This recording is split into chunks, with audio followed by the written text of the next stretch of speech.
Barakati Hawa, Barakati Shai, Barakati Hawa, Barakati Shai, Barakati Hawa, Barakati Shai. First and foremost, I want to give all praises, glory, and honor to Yahweh, Bashem Yahushai, Bashem Rakakodas. Double lost apostles and elders of great millstone. Peace and salutation to you, beloved Akim that is pushing his word in sincerity and truth. With humiliation all across the forwards, to you I salute. This is the brothers that I want back at you another lesson to spirit and power of Yahweh Shai. And I want to get in the brief lesson to the spirit and power of Yahweh Shai. Little exhortation. Alright. Because I just was meditating on this precept here in the book of Sirach, the second chapter. This powerful, man. Anytime you feeling overwhelmed or dealing with shit through the spirit, you just read this chapter right here.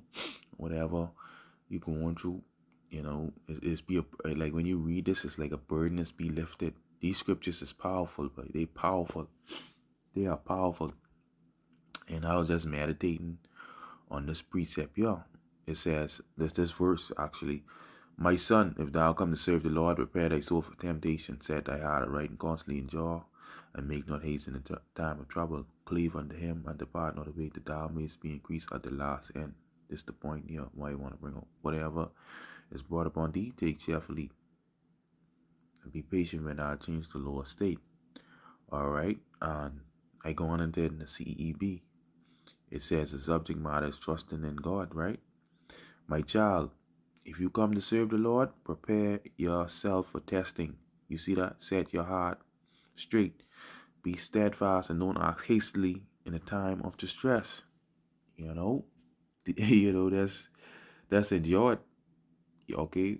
It says, hold fast to Yahweh and don't keep your distance from him, so that you may find strength at your end. You say you gotta hold fast to these words, boy. Alright, don't keep your distance from him when you get your ass on it too, so that you may find strength at the end. Watch this.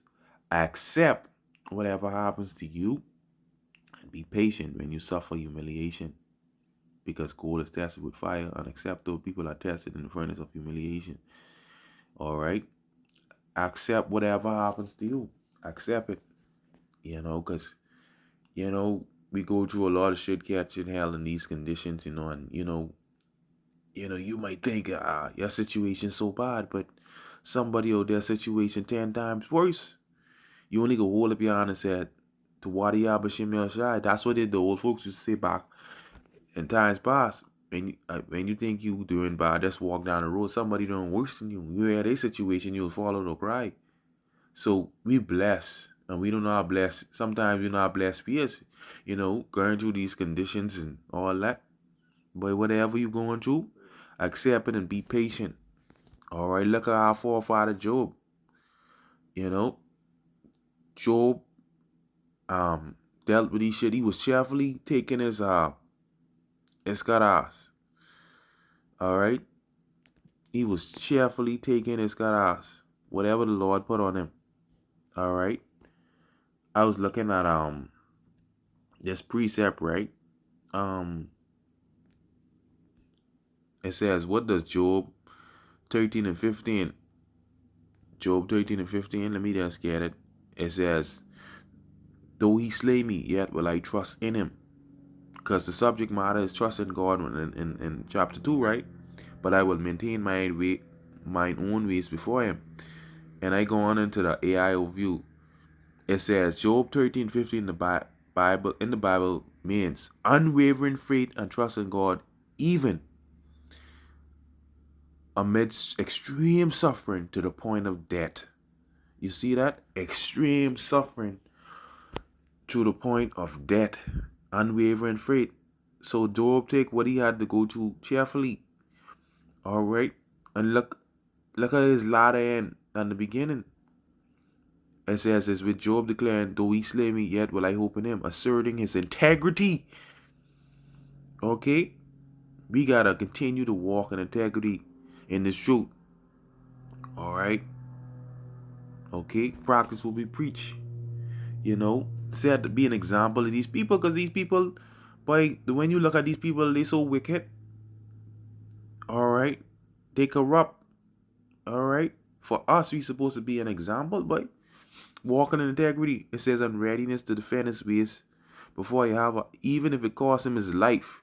It highlights Job's deep commitment to God's justice and his own innocence, a powerful declaration against despair and his friends' false accusations, showing that his trust in Yahweh surpasses his fear of death. All right, it says key points: got intense suffering. Job had lost his family, wealth, and health, and his friends were accusing him of sin, offering unhelpful advice. A bold statement. In this moment of intense pain, Job challenged his friends and reaffirmed his resolve to trust God, even if God's action led to his demise. You see that? So Job didn't sin with his lips. When his woman wanted him to curse the Most High and die, he hold on to his integrity and he take whatever he went through. He take it cheerfully. Whatever written aforetime, written for our learning, and the scripture speaks for the patience of Job. You see how our forefather went through?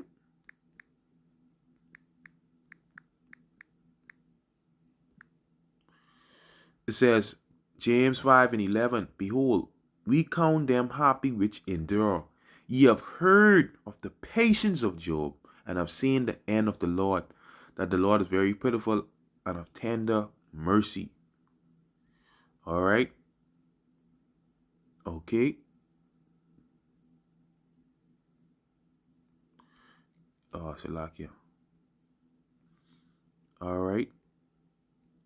Yahweh Shemashah is beautiful, but regardless of whatever you going through, hey, at the end of the day, hey, just deal with it. Enjoy your portion of hell. All right? Enjoy your portion of hell. It says, again, the word patience, right? It says steadfastness, constancy, endurance. In the New Testament, the characteristic of a man who is not swerved from his deliberate purpose and his loyalty to faith and piety by even the greatest trials and sufferings. You see that? His loyalty to this faith. We have to continue to be loyal. Whatever you going through, enjoy it. Take that cheerfully. All right? It says a patiently and steadfast, a patient, steadfast waiting, a patient, enduring, sustaining perseverance. Okay? Okay? So we gotta continue, you know, continue in this fight, right? Okay? Because, hey, at the end of the day, well, where we gonna go? Who we gonna turn to? Where else we gonna go? Go back to the word of death. So you might as well continue to, hold on to Yahweh Shem Shai to the end. All right? Because, we always gotta, remember, we sin against the Lord, we sin against Yahweh Shem Shai. Okay? We sin against Yahweh Shem Shai. Okay, at the end of the day,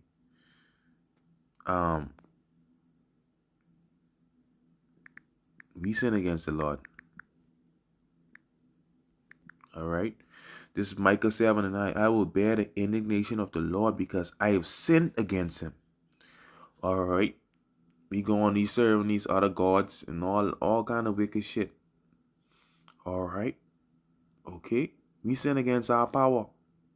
All right? Until he plead my cause and execute judgment for me, he will bring me forth to light, and I shall behold his righteousness. He should bring me forth to the light. All right? And, this truth is all we have. All right? Because once you lose this light, you in darkness, right? All right? So, at the end of the day, whatever you're going through, take it cheerfully, man. That's all it is. Enjoy whatever. Whatever the Lord send your way, deal with it. Look at our forefather Job, the hellish conditions he went through. But Job took whatever cheerfully. I'm telling you, We want to cry for just certain things. Look at what all Job went through.